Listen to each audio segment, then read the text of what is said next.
Hi friends, मैं आकांक्षा Sharma GK with आकांक्षा में आपका स्वागत करती हूँ। फ्रेंड्स, पॉलिटी से संबंधित जो भी पॉलिटी के सिलेबस में है एमपीपीएससी के, वो आज हम टॉपिक करने वाले हैं। बहुत इंपॉर्टेंट टॉपिक है और ये हमारे सी सीरीज़ का 42वां भाग है। इसका एक भाग और बनाऊँगी मैं रात को। वो पूरा एमपी जो है, पूरा मध्य प्रदेश के जितने भी ऑब्जेक्टिव है इंपॉर्टेंट, वो एक बार रिवीजन करवा दूँगी। मेरे पास एक मैसेज आए थे 2-3 कि मैम लास्ट दिन के लिए कोई टिप्स, तो मैं वो अभी थोड़ी देर में शाम में एक वीडियो लेके आऊँगी। तो वो लास्ट दिन में जो भी चीज़ आपको याद रखना है वो सभी मैं आपको बता दूँगी।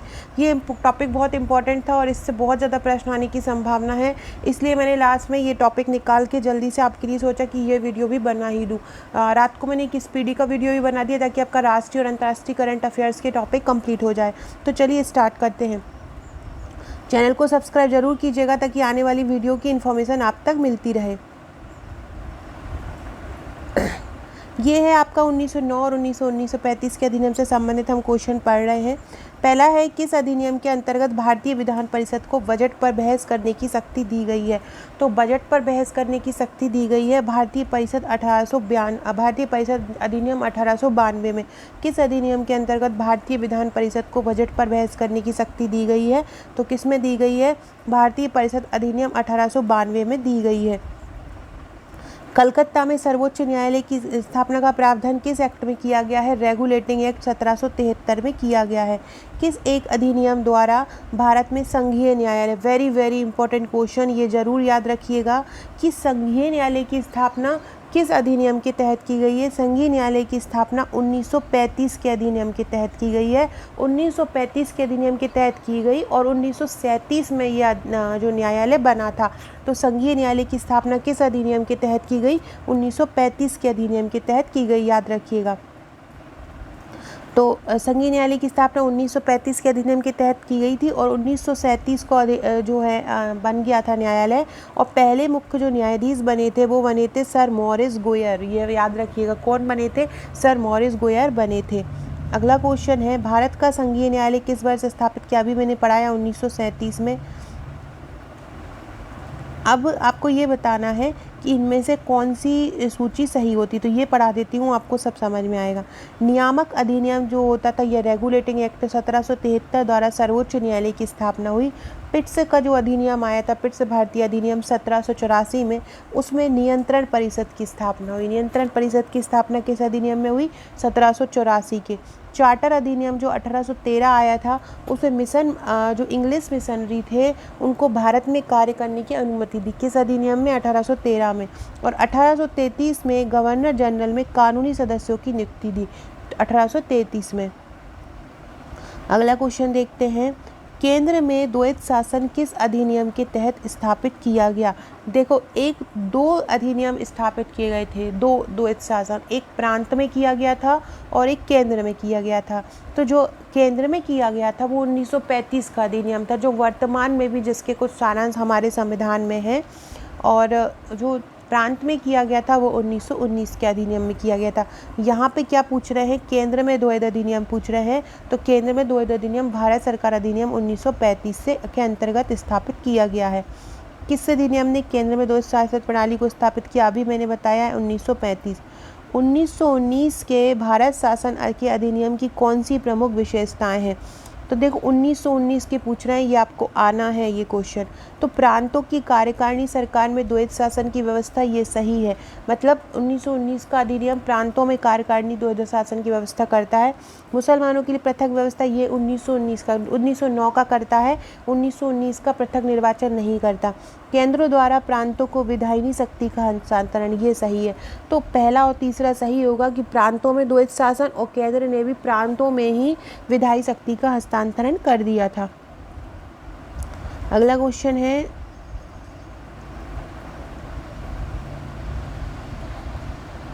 भारतीय विधान पालिका प्रथम बार द्विसदनीय कब आई? विधान पालिका पूछ रहे हैं। विधान पालिका कहाँ पे होती है? प्रांतों में होती है। तो प्रांतीय जो अधिनियम आया था 1919 का, जो भारत सरकार अधिनियम आया था जिसमें प्रांत में द्विसदनीय व्यवस्था लाई गई, भारतीय विधान पालिका प्रथम बार द्विसदनीय 1919 के अधिनियम में आई। याद रखिएगा, भारतीय विधान पालिका पहली बार द्विसदनीय कब, कौन से उसमें आई थी अधिनियम में? 1919 के अधिनियम में आई थी। कौन सा एक्ट द्विसदनीय विधायिका लाया? 1919 का एक्ट द्विसदनीय विधायिका लाया। राष्ट्रपति का आदेश निर्गत करने की शक्ति किससे प्रेरित है? तो राष्ट्रपति को जो अध्यादेश देते हैं उसको निर्गत करने की शक्ति जो है भारत सरकार अधिनियम 1935 से प्रेरित है। किससे प्रेरित है? भारत सरकार अधिनियम 1935 से प्रेरित है। किस अधिनियम में भारतवासियों को अपने देश के प्रशासन में कुछ हिस्सा लेना संभव हो पाया, जिसमें भारतीय लोग भी हिस्सा ले सकेंगे? तो वो है चार्टर एक्ट 1833 में पहली बार भारतीय हिस्सा ले पाए थे। भारतीय संविधान में केंद्र और राज्यों के बीच किया गया शक्तियों का विभाजन किस में उल्लेखित है? मतलब शक्तियों का विभाजन किस में किया गया था, किस अधिनियम के तहत किया गया था? तो ये भी इम्पोर्टेंट है बहुत, क्योंकि 1935 हमारे यहाँ बहुत बोल्ड तरीके से लिखा हुआ है सिलेबस में। तो केंद्र और राज्यों के बीच शक्तियों का विभाजन किया गया है भारत सरकार अधिनियम 1935 के तहत। केंद्र और राज्यों के बीच शक्तियों का विभाजन किस में किया गया है, किस योजना में किया गया है? 1935 के अधिनियम में किया गया है।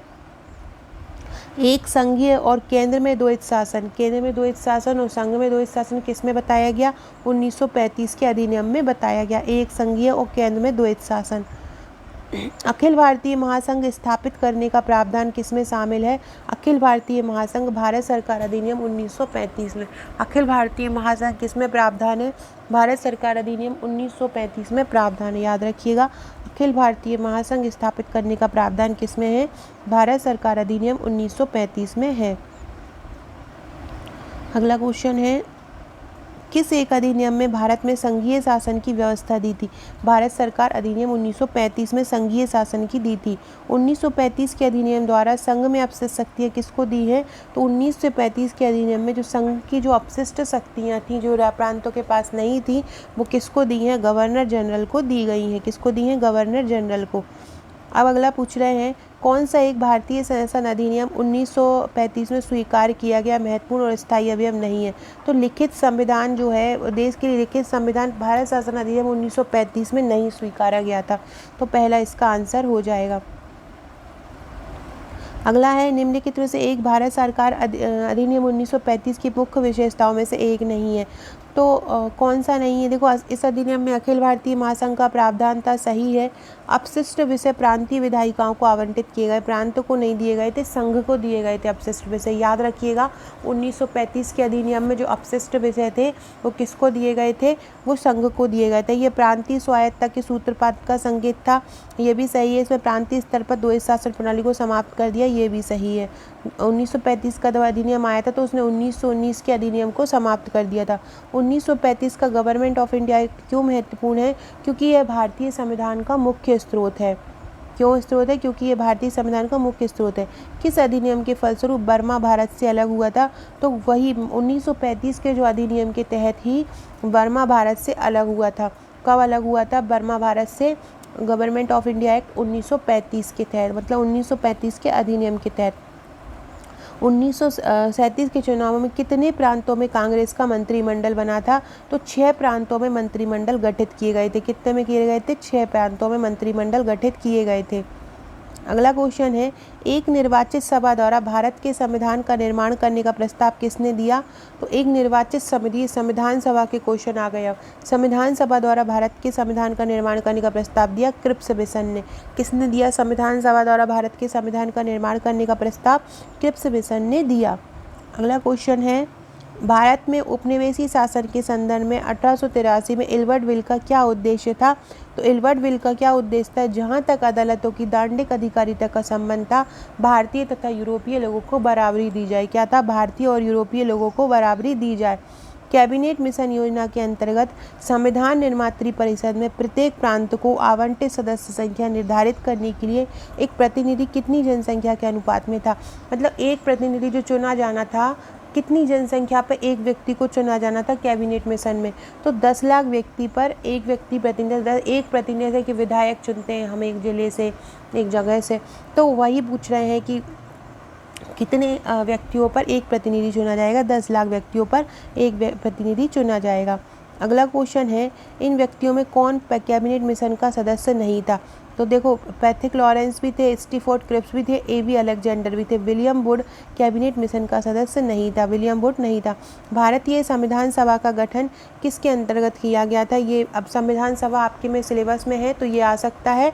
तो भारतीय संविधान सभा का गठन किसके अंतर्गत किया गया था? कैबिनेट मिशन योजना के अंतर्गत किया गया था 1946 में। कैबिनेट मिशन योजना के अंतर्गत 1946 में संविधान सभा का गठन किया गया था। याद रखिएगा किसके तहत? कैबिनेट मिशन के तहत। 1946 में जो अंतरिम सरकार बनी थी उसमें कार्यपालिका परिषद के उपसभापति कौन थे? तो अंतरिम सरकार में कार्यपालिका परिषद के उपसभापति थे जवाहरलाल नेहरू। अंतरिम सरकार में कार्यपालिका परिषद के उपसभापति कौन थे? जवाहरलाल नेहरू थे। फ्रेंड, डिस्क्रिप्शन बॉक्स में व्हाट्सएप टेलीग्राम ग्रुप की लिंक मिलेगी, उसको जुड़ जाइएगा ताकि आपको इंपॉर्टेंट वीडियो की पीडीएफ मिल सके। प्री के बाद हम थोड़ा मेंस का तो हम रोज़ करेंगे ही करेंगे, आप मेंस की क्लासेस लागू रहेंगे, लेकिन जो नवंबर में एग्ज़ाम है उसकी भी हम अभी से ही प्रिपरेशन स्टार्ट कर देंगे। उसका भी एक इसी तरीके का 3 से 4 महीने का अगस्त सितंबर अक्टूबर 3 महीने का क्रैश कोर्स बना देंगे। उसमें मैं आपको सभी टॉपिक बहुत डिटेल वाइज करवा दूँगी कि जो अगले प्री की तैयारी कर रहे हैं उनका बहुत अच्छे से हो जाए। बाकी आप सभी लोगों को जो इनका भी स्कोर अच्छा है वो कल से ही एग्ज़ाम के बाद से ही मेंस की तैयारी में लग जाइएगा। मेंस के नोट्स अगर आपने अभी तक नहीं लिए हैं तो आप हमारे मेंस के नोट्स ले सकते हैं। मेंस के नोट्स की आपको टोटल 47 बुकलेट मिलेंगी जिसमें आपके प्रीवियस ईयर्स पेपर भी शामिल होंगे। प्रीवियस ईयर पेपर नहीं लेना चाहते तो आपको 39 बुकलेट मिलेंगी। साथ में आपको 25 व्हाट्सएप के पेड ग्रुप भी मिलेंगे, तो आप ये ले सकते हैं। अगला है, कौन अगस्त 1946 में गठित प्रथम अंतरिम सरकार का सदस्य नहीं था? देखो ये इम्पोर्टेंट है। तो जो अंतरिम राष्ट्रीय सरकार बनी थी उसमें सी राजगोपालाचारी सदस्य थे, राजेंद्र प्रसाद भी थे, जगजीवन राव थे। बहुत अच्छे से ध्यान कर लीजिए कि 1946 में जो अंतरिम सरकार बनी थी उसमें डॉक्टर एस राधाकृष्णन नहीं थे। अंतरिम सरकार में डॉक्टर एस राधाकृष्णन नहीं थे। अगला क्वेश्चन है, बेबेल योजना के अंतर्गत कार्यकारी परिषद में हिंदू और मुस्लिम सदस्यों की संख्या समान होती थी। ये सही है कि बेबेल ने ये बताया था कि दोनों में समान रखो हिंदू मुस्लिम। बेबेल का विचार था कि ऐसी व्यवस्था में भारत का बंटवारा बच जाता। ऐसा उनका कोई विचार नहीं था, लेकिन हाँ ये सही है कि बेबेल के अनुसार कार्यकारी परिषद में हिंदू और मुस्लिम सदस्यों की संख्या समान थी, तो कारण इसका गलत हो जाएगा। भारत के संविधान की रचना हेतु संविधान सभा का विचार किसने प्रस्तुत किया था? स्वराज पार्टी ने प्रस्तुत किया था। संविधान सभा का विचार सबसे पहले कब प्रस्तुत किया था? 1934 में। ये भी आ सकता है कि स्वराज पार्टी ने संविधान सभा का विचार कब प्रस्तुत किया? 1934 में किया था। किसने किया था? स्वराज पार्टी ने किया था। और कब किया था? 1934 में किया था। अगला क्वेश्चन है, और आपसे ये भी पूछ सकते हैं, ये स्वराज पार्टी जो बनी थी 1934 में, ये कहाँ पे बनी थी? कहाँ पे की स्वराज पार्टी थी? तो रांची में गठित हुई थी ये स्वराज पार्टी। संविधान सभा के विषय में सत्य इनमें से कौन सा नहीं है? तो यह वयस्क मताधिकार पर आधारित नहीं थी। ये तो थी, तो ये तो बिल्कुल सही नहीं होगा। यह प्रत्यक्ष निर्वाचन पर परिणाम थी, ये भी गलत होगा। तो ये दोनों गलत हो। ये बहुदलीय निकाय थी, ये सही है। ये अनेक समितियों के माध्यम से कार्य किया, तो तीसरा और चौथा सही हो जाएगा। तो इसमें क्या है, कौन कौन सही नहीं है? पहला और दूसरा। अगला है, संविधान सभा के बारे में गलत कथन बताइए। तो इसमें बड़ी संख्या में समितियों की मदद से काम किया। प्रारूप समिति सबसे महत्वपूर्ण थी, ये सही है। अल्पसंख्यक समुदायों को भी प्रतिनिधित्व दिया, ये भी सही है। इसका निर्वाचन सार्वभौम वयस्क मताधिकार के आधार पर किया गया, ये गलत है। सार्वभौमिक वयस्क मताधिकार के आधार पर संविधान सभा का जो गठन है वो नहीं किया गया। संविधान सभा की प्रथम बैठक की अध्यक्षता किसने की थी? प्रथम बैठक की अध्यक्षता सच्चिदानंद सिन्हा ने की थी। जैसे कि अभी प्रोटेम स्पीकर होते हैं वैसे ही उस समय सभा का जो सबसे बुजुर्ग व्यक्ति थे उनको बना दिया था, और ये अस्थायी अध्यक्ष थे सच्चिदानंद सिन्हा। फिर उद्घाटन अधिवेशन की अध्यक्षता किसने की थी? उद्घाटन वही होगा सबसे पहले जिसने किया था, तो वो सच्चिदानंद सिन्हा थे जो सबसे वरिष्ठ व्यक्ति थे। संविधान निर्मात्री सभा के अध्यक्ष थे। तो फिर परमानेंट अध्यक्ष कौन बन गए थे संविधान सभा के? पहले डॉक्टर राजेंद्र प्रसाद बन गए थे संविधान निर्मात्री सभा के अध्यक्ष। तो याद रखिएगा, संविधान निर्मात्री सभा के अध्यक्ष कौन थे? डॉक्टर राजेंद्र प्रसाद थे। स्वतंत्र भारत की संविधान सभा के अध्यक्ष कौन थे? डॉक्टर राजेंद्र प्रसाद। भारत की संविधान सभा की स्थापना कब हुई थी? 9 दिसंबर 1946 को हुई थी। कब हुई थी संविधान सभा की स्थापना? 9 दिसंबर 1946 को हुई थी। संविधान सभा का गठन कब हुआ था? संविधान सभा का गठन हुआ था दिसंबर 1946 में। भारत की संविधान सभा का प्रथम अधिवेशन कब हुआ? 9 दिसंबर 1946 में हुआ। भारतीय संविधान सभा की पहली बैठक कब हुई थी? 9 दिसंबर 1946 को। भारत को एक संविधान देने का प्रस्ताव संविधान सभा द्वारा कब पारित किया गया? 22 जनवरी 1947 को। संविधान सभा के सम्मुख संविधान की प्रस्तावना का प्रस्ताव किसने दिया था? जवाहरलाल नेहरू ने दिया था। 13 दिसंबर 1946 को जवाहरलाल नेहरू द्वारा उद्देश्य प्रस्ताव प्रस्तुत किया गया था। अगला क्वेश्चन है, संविधान सभा में उद्देश्य प्रस्ताव में से किस एक के द्वारा प्रस्तुत किया गया? उद्देश्य प्रस्ताव जवाहरलाल नेहरू के द्वारा प्रस्तुत किया गया था। अगला क्वेश्चन है, भारतीय संविधान को बनाने हेतु भारतीय संविधान सभा में कितने अधिवेशन हुए थे? तो 12 अधिवेशन हुए थे संविधान सभा को बनाने के लिए। संविधान सभा बनाने कितने अधिवेशन हुए थे? 12 अधिवेशन हुए थे। ये पढ़ लो तो इसके पूरे क्वेश्चन लगा लेंगे आप। भारतीय संविधान के निर्माण में 2 वर्ष 11 माह 18 दिन लगे। ये भी आपसे पूछेंगे कितने दिन लगे? 2 वर्ष 11 माह 18 दिन। इसमें कुल 11 अधिवेशन हुए थे। 11वें अधिवेशन के अंतिम दिन 26 नवंबर 1949 को संविधान को अपनाया गया था और 24 जनवरी 1924 को जो 50 को संविधान सभा सम्मेलित हुई थी। अगला क्वेश्चन है, भारत के संविधान के निर्माण में संविधान सभा को कितने समय लगा? 2 वर्ष 11 माह 18 दिन लगे थे। अभी ये पढ़ लीजिए, संविधान सभा के पहले उपाध्यक्ष कौन थे? ये आ सकता है। संविधान सभा के पहले उपाध्यक्ष थे एस.सी. मुखर्जी। संविधान सभा के पहले उपाध्यक्ष कौन थे? एस.सी. मुखर्जी थे। एकमात्र कांग्रेसी सदस्य कौन थे? के.एम. मुंशी थे। राजस्थान की रियासतों का प्रतिनिधित्व करने वाले कौन थे? वी.टी. कृष्णमाचारी थे। संघ संविधान समिति के अध्यक्ष कौन थे? जवाहरलाल नेहरू थे। संविधान सभा की संघ संविधान समिति का अध्यक्ष कौन थे? जवाहरलाल नेहरू थे। अब ये संघ संविधान समिति की कुछ मुख्य समितियां थी। नियम समिति कौन थे? नियम और संचालन समिति के थे राजेंद्र प्रसाद। रियासत समिति के भी थे राजेंद्र प्रसाद। तो नियम, संचालन और रियासत समिति के कौन थे? राजेंद्र प्रसाद थे। प्रारूप समिति के भीमराव अंबेडकर थे। सलाहकार समिति के सरदार वल्लभ भाई पटेल थे। इसकी भी 2 उप समितियाँ थी सलाहकार समिति की, एक मूल अधिकार समिति और एक अल्पसंख्यक समिति। मूल अधिकार की जे.बी. कृपलानी थे और अल्पसंख्यक के एस.सी. मुखर्जी थे। संघ शक्ति समिति के जवाहरलाल नेहरू, संघ संविधान के जवाहरलाल नेहरू। प्रांतीय संविधान समिति के थे सरदार वल्लभ भाई पटेल। प्रांतीय संविधान समिति के कौन थे? सरदार वल्लभ भाई पटेल थे। प्रारूप समिति के कौन थे? प्रारूप समिति के थे डॉक्टर बी.आर. अम्बेडकर। प्रारूप समिति के अध्यक्ष कौन थे? भीमराव अम्बेडकर। संविधान सभा द्वारा मौलिक अधिकारों और अल्पसंख्यकों हेतु सलाहकार समिति के अध्यक्ष कौन थे? तो सलाहकार समिति के हमने पढ़ा है सरदार वल्लभ भाई पटेल थे। Doctor B R. अम्बेडकर की अध्यक्षता में संविधान सभा की जो प्रारूप समिति बनी थी, तो संविधान सभा की प्रारूप समिति में कितने सदस्य थे? तो जो प्रारूप समिति बनी थी उसमें 6 सदस्य थे। कौन कौन से थे 6 सदस्य? तो वो 6 सदस्य थे एन गोस्वामी, गोपाल स्वामी अयंगर, अल्लादी कृष्णा स्वामी अय्यर, के.एम. मुंशी, मोहम्मद सादुल्ला, बी.एल. मित्र, डी.पी. खेतान। इनमें से बी.एल. मित्र के स्थान पर एन माधव राव तथा डी.पी. खेतान की मृत्यु के बाद टी.टी. कृष्णमाचारी को समिति में शामिल किया गया था। तो याद रखिएगा, एन गोपाल स्वामी अयंगर, अल्लादी कृष्णा स्वामी अय्यर, के.एम. मुंशी, मोहम्मद सादुल्ला, बी.एल. मित्र और डी.पी. खेतान। कौन प्रारूप समिति के सदस्य थे इनमें से? तो कौन कौन थे? एन गोपाल स्वामी थे और अल्लादी कृष्णा स्वामी अय्यर थे। सभा जवाहरलाल और सरदार पटेल नहीं थे। संविधान की पांडुलेखन समिति के अध्यक्ष कौन थे? जवाहरलाल नेहरू थे पांडुलेखन समिति के। बी.आर. अम्बेडकर की अध्यक्षता में प्रारूप समिति का गठन कब हुआ था? तो प्रारूप समिति कब बनी थी? 29 अगस्त 1947 को। प्रारूप समिति कब बनी? 29 अगस्त 1947 को बनी थी। संविधान के निर्माण के समय संवैधानिक सलाहकार कौन थे? बी.एन. राव थे। संवैधानिक सलाहकार कौन थे? बी.एन. राव। संविधान का प्रथम प्रारूप किसने तैयार किया? वी.एन. राव ने तैयार किया था। राष्ट्रीय ध्वज को कब स्वीकार किया गया? 22 जुलाई 1947 को राष्ट्रीय ध्वज को स्वीकार किया गया। संविधान सभा का तृतीय वाचन कब आरंभ हुआ था?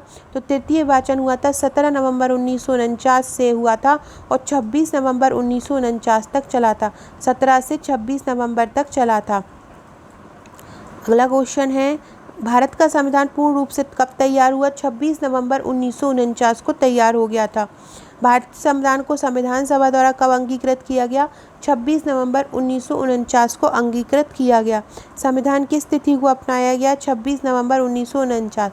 संविधान कब लागू हुआ? 26 जनवरी 1950 को संविधान लागू हुआ।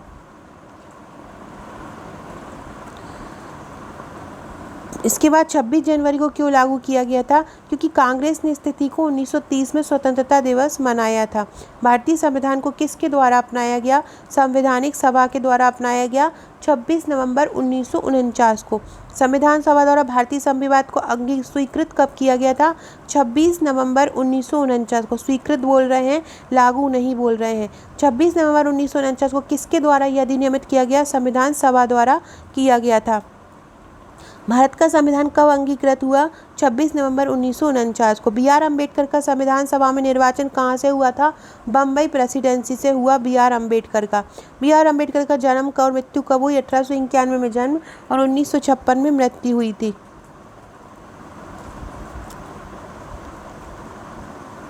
भारत शासन द्वारा राजकीय चिन्ह कब अंगीकृत किया गया?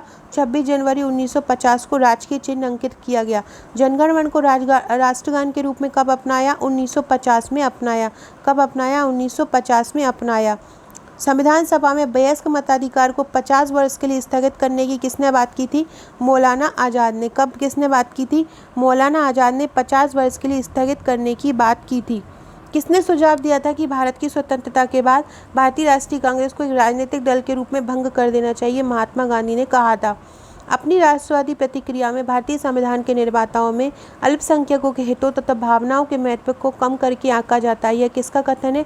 आइवर जेनिंग्स का। किसका कथन है? आइवर जेनिंग्स का है। भारतीय राजनीतिक व्यवस्था में कौन सर्वोच्च है? संविधान सबसे ऊपर है। उद्देशिका का विचार किससे लिया गया था? USA के संविधान से लिया गया था। अब हम मूल अधिकार के बारे में पढ़ते हैं। तो भारतीय संविधान में मूल अधिकारों को शामिल करने के लिए नेहरू रिपोर्ट 1928 में समर्थन किया।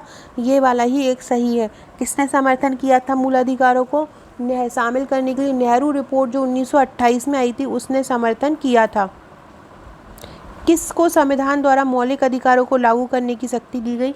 मौलिक अधिकारों को लागू करने की शक्ति है सर्वोच्च न्यायालय और उच्च न्यायालय को। किसको है? सर्वोच्च न्यायालय और उच्च न्यायालय को शक्ति है। मौलिक अधिकार क्या है? बाध योग्य है।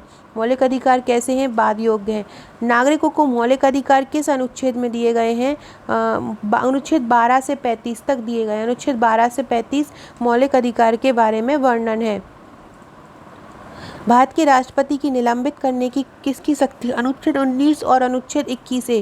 भारत के 352 के तहत आपातकाल की घोषणा होने पर अनुच्छेद 358 के तहत अनुच्छेद 19 में वर्णित जो अधिकार होते हैं वो स्वतः निलंबित हो जाते हैं, जबकि अन्य मूल अधिकार अनुच्छेद 20-21 को छोड़कर 44 को निलंबित करने की शक्ति राष्ट्रपति के अनुच्छेद 359 को प्राप्त है। याद रखिएगा किसको? अनुच्छेद 359 को।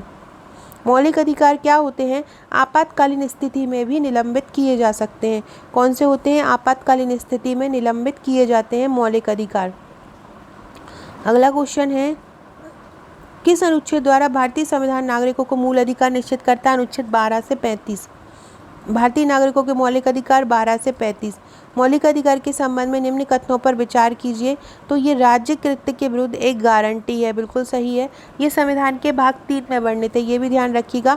मौलिक अधिकार किस भाग में है संविधान के? तो संविधान के भाग 3 में है। तो पहला और दूसरा सही हो जाएगा इसका। अगला है, संविधान के किस अनुच्छेद के तहत शिक्षण संस्थाओं में और गैर सरकारी शिक्षण संस्थाओं जिससे गैर सरकारी व गैर अनुदान प्राप्त भी सम्मिलित हैं, अन्य पिछड़े अनुसूचित जाति व अनुसूचित जनजाति है आरक्षण की सुविधा उपलब्ध है? तो देखो, जहाँ पर भी SC ST की बात आ जाती है, उनके आरक्षण की बात आ जाती है, तो वो आ जाती है अनुच्छेद 15 जहाँ पे शिक्षण संस्थाओं में उनको आरक्षण की सुविधा दी जाती है। तो अनुच्छेद कौन से? अनुच्छेद 15 का 5 है, जहाँ पे शिक्षण संस्थाओं में जो गैर सरकारी और गैर अनुदान प्राप्त है आरक्षण की सुविधा दी जाती है। अगला क्वेश्चन है, समानता का अधिकार किस अनुच्छेद में दिया गया है? समानता का अधिकार अनुच्छेद 13 में नहीं है, 2, 3, 4 मतलब अनुच्छेद 14, 15, 16 में दिया गया है। समानता का अधिकार 14 से, याद रखिएगा, अनुच्छेद 14 से जो 18 है वो समानता का अधिकार बताता है। कौन सा? अनुच्छेद 14 से 18। कौन सा अनुच्छेद विधायिका पर पूर्ण नियंत्रण लगाता है? तो वो लगाता है अनुच्छेद 14। मतलब अनुच्छेद 14 में बोला गया है कि जो विधि है, विधि मतलब कानून है, कानून के समक्ष सभी लोग समान है, कानून किसी के साथ भेदभाव नहीं करता। तो विधायी सत्ता पर कौन नियंत्रण लगाता है? अनुच्छेद 14 लगाता है। कौन सा अनुच्छेद संवैधानिक प्रावधानों को संघीय संसद, राज्य विधान पालिकाओं द्वारा बनाए गए नियमों कानूनों पर प्राथमिकता देता है? अनुच्छेद 13 देता है। कौन काय पे देता है? संवैधानिक प्रावधानों को जो संसद होते हैं, विधान पालिका दे रहे हैं, उन पे बनाए गए नियमों कानूनों को प्राथमिकता देता है। अनुच्छेद 13 का मुख्य उद्देश्य क्या है? तो मौलिक अधिकार जो होते हैं उसकी सुनिश्चितता करना है, संविधान की सर्वोच्चता सुनिश्चित करना है। मतलब अनुच्छेद 13 का मुख्य उद्देश्य ये है कि मौलिक अधिकार के संदर्भ में संविधान ही सर्वोच्च है, ये बताता है। किसने भारतीय न्यायालय को समान कार्य के लिए समान वेतन का मौलिक अधिकार निगमन करने हेतु सक्षम बनाया? तो प्रस्तावना का समाजवादी शब्द, ये भी सही है। अनुच्छेद 14 के साथ ये समाजवादी शब्द को अनुच्छेद 14 के साथ मिलाकर पढ़ना और जो समाजवादी शब्द को अनुच्छेद 16 के साथ मिलाकर पढ़ना। तो ये सभी जो है मौलिक अधिकार को समान कार्य समान वेतन करने के लिए योग्य बनाते हैं। भारतीय संविधान में स्वतंत्रता का अधिकार किस अनुच्छेदों में है? तो स्वतंत्रता जैसे कि 14 से 18 तक समानता का अधिकार है, तो 19 से 22 तक स्वतंत्रता का अधिकार है। 19 से 22 तक कैसा है? स्वतंत्रता का अधिकार 19 से 22 तक में दिया गया है। कौन भिन्न भिन्न अलग है? तो देखो अनुच्छेद 14, 15, 16, 17 और 18 ये समानता के अधिकार है। अनुच्छेद 19 स्वतंत्रता का अधिकार है। अनुच्छेद 19 कैसा है? स्वतंत्रता का अधिकार है। अगला क्वेश्चन है, धर्म आदि के आधार पर भेद या प्रतिषेध एक मूल अधिकार है, इसे किसके अधीन वर्गीकृत किया जाएगा? इसे समता के अधिकार के अधीन किया जाएगा। तो धर्म के आधार पर अगर आप किसी के साथ भेदभाव करते हो तो ये समानता के अधिकार के विरुद्ध हो जाएगा। समानता का अधिकार किस में दिया गया है? 14 से 18 में दिया गया है। भारतीय संविधान में जैसा निहित है, कौन सा समानता के मौलिक अधिकार में सम्मिलित नहीं? आर्थिक समानता इनमें नहीं है। कानून में है, अवसर में है, सामाजिक में है, आर्थिक में नहीं है। कौन सा अनुच्छेद कारखानों में बालकों के नियोजन का प्रतिषेध करता है? अनुच्छेद 24। अनुच्छेद 24 कहता है कि 14 वर्ष से कम उम्र के बच्चे कारखानों में काम नहीं कर सकते। कौन सा कहता है? अनुच्छेद 24 कहता है। कौन सा अनुच्छेद बालकों के नियोजन से सीधा संबंध रखता है? अनुच्छेद 24 रखता है। मूल अधिकारों के में से कौन में एक प्रत्यक्ष रूप से बालकों के शोषण से संबंधित है? 24। अनुच्छेद 17 जो है अस्पृश्यता का अंत करता है, मतलब छुआछूत का। अनुच्छेद 18 उपाधियों का अंत करता है। अनुच्छेद 13 मानव के साथ अगर दुर्व्यवहार करते हो, बच्चों के साथ अगर बलपूर्वक श्रम कराते हो तो उसका निषेध करता है। कौन सा? अनुच्छेद 23 करता है। आईसीसीपीआर के अनुच्छेद खालिस्तान द्वारा बाल अधिकार को सुरक्षित किया गया, 24 के द्वारा सुरक्षित किया गया है। अस्पृश्यता का उन्मूलन अनुच्छेद 17 है। अस्पृश्यता का उन्मूलन अनुच्छेद 17 करता है। ये अस्पृश्यता उन्मूलन है।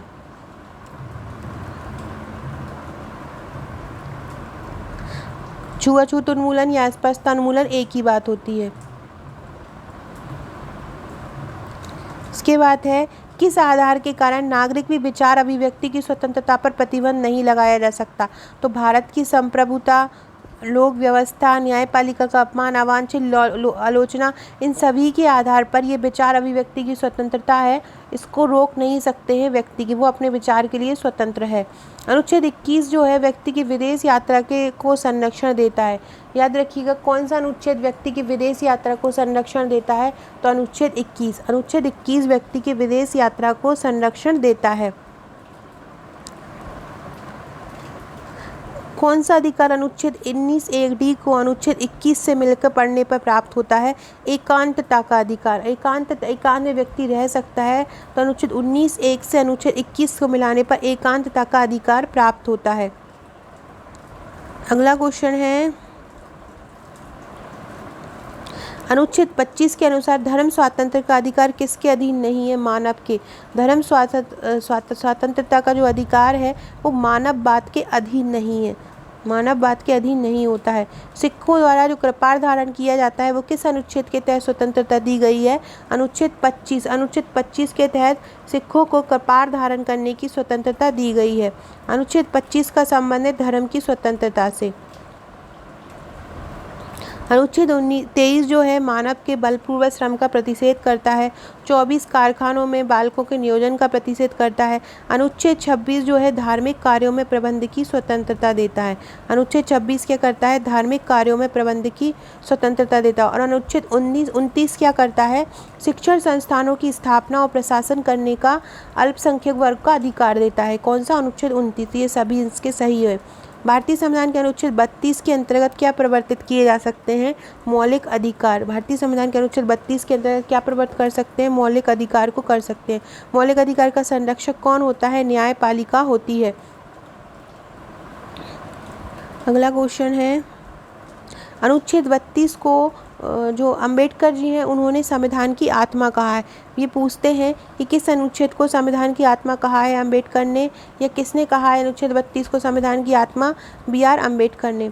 बी.आर. अंबेडकर ने किसे संविधान का हृदय और आत्मा कहा है? अनुच्छेद 32 को कहा है।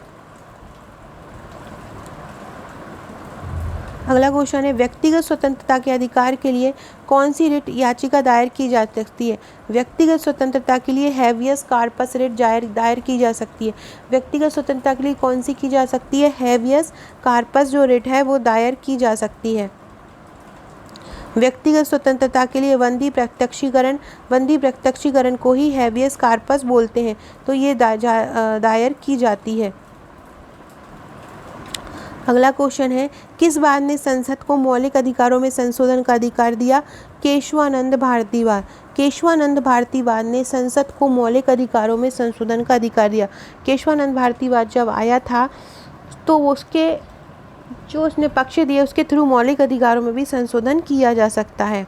तो उच्चतम न्यायालय ने सबसे पहले 1951 में जो शंकरी प्रसाद बनाम भारत संघ था तब किया। फिर 1965 में सज्जन सिंह बनाम राजस्थान का बात को भी निर्धारित किया। 1967 में गोलकनाथ बनाम पंजाब राज्य बाद आया। उच्च न्यायालय में शंकरी प्रसाद और सज्जन कुमार बात के विपरीत संसद के मूल अधिकारों में संशोधन पर रोक लगाने का निर्णय लिया। लेकिन जो नया निर्णय आया है केशवानंद भारती बनाम केरल राज्य, उसमें संशोधन की शक्ति दी गई है।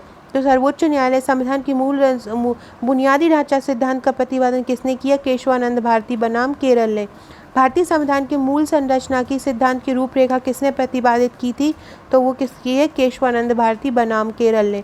संपत्ति का अधिकार कैसा है? संपत्ति का अधिकार एक कानूनी अधिकार है। संपत्ति का अधिकार कैसा है? कानूनी अधिकार है संपत्ति का अधिकार। किसके द्वारा संविधान की संपत्ति के मूल अधिकार, पहले संपत्ति का अधिकार मूल अधिकार था, इसका लोप किसने किया है? किस अनुच्छेद में किया है? तो 44वां जो संशोधन हुआ था 1978 में, उसमें 44 संशोधन 78 में संपत्ति के अधिकार का लोप किया गया। संपत्ति के मौलिक अधिकार को कब हटाया गया? 1978 में 44वें संशोधन द्वारा। किस संशोधन के द्वारा संपत्ति के अधिकार को समाप्त किया गया? 44वें संशोधन के द्वारा। अभी वर्तमान में संपत्ति का अधिकार एक विधिक अधिकार है या कानूनी अधिकार है,